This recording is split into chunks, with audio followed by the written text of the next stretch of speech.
suspect is described as a quiet kid, and he's now facing some very serious charges. We have been covering the story for you throughout the night and morning as it's been breaking. WLWT News 5's John London leading the way with the latest developments in the investigation. John. Yeah, Lisa, Christopher Cornell remains at the Butler County Jail, where Sheriff Richard Jones tells us he is probably the highest profile prisoner he's ever had there, held without bond at the request of the U.S. Marshal in isolation where guards can monitor him. The next formal step in the criminal process will be a detention hearing in federal court here in Cincinnati a little over 24 hours from now. It is not yet clear if Cornell has met with legal representation. Sheriff Jones telling us he's pretty observant, listens very intently, quite capable of reading lips. His attorney is listed as Karen Sevier for tomorrow's hearing. The extent of what will be determined there is still being worked out. Cornell's arrest at Point Blank West, a gun and target range on Harrison Avenue, happened yesterday morning. That was after the FBI alerted the shop about cooperating with an investigation and allowing a young man, later identified as Cornell, to purchase 2 rifles and hundreds of rounds of ammunition. Gun shop staff cooperated and found out later the magnitude of the matter. No concerns about my safety at all. We had law enforcement here, and I'd spent at least enough time with these particular officers to know that I was in good hands. They knew what they were doing, and they exuded a lot of confidence. All right, now Assistant U.S. Attorney Tim Mangan will have the lead for the government at tomorrow's detention hearing before Magistrate Stephanie Bowman. For security reasons, authorities aren't disclosing how or when the 20-year-old suspect will be transported from Butler County to federal court here in Cincinnati. Mark? All right, John, thank you.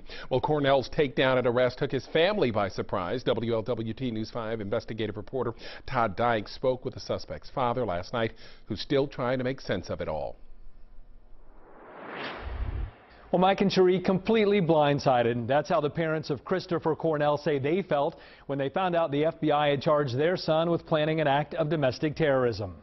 I just want to give him a big hug and bring him home, because he ain't out to hurt nobody. Inside this modest apartment in Green Township, John Cornell and Angela Carmen are trying to come to terms with the fact that their 20-year-old son, Christopher, is the latest American accused of plotting to hurt other Americans in the name of Islam. They're painting him as some terrible terrorist now. Cornell and Christopher's mothers say their son first began showing interest in Islam about 6 to 8 months ago. I did know that he recently converted to Islam. But connecting the dots between converting to Islam and being accused of plotting to blow up the U.S. Capitol is tough for John Cornell to do. Chris is, I mean, he never leaves the house. He's a mommy's boy, you know.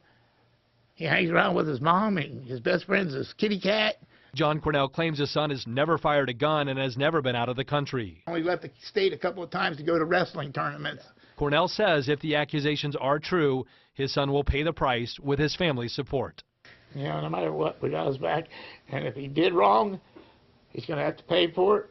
At this point, John Cornell feels his son may have been coerced by the source who was working for the FBI.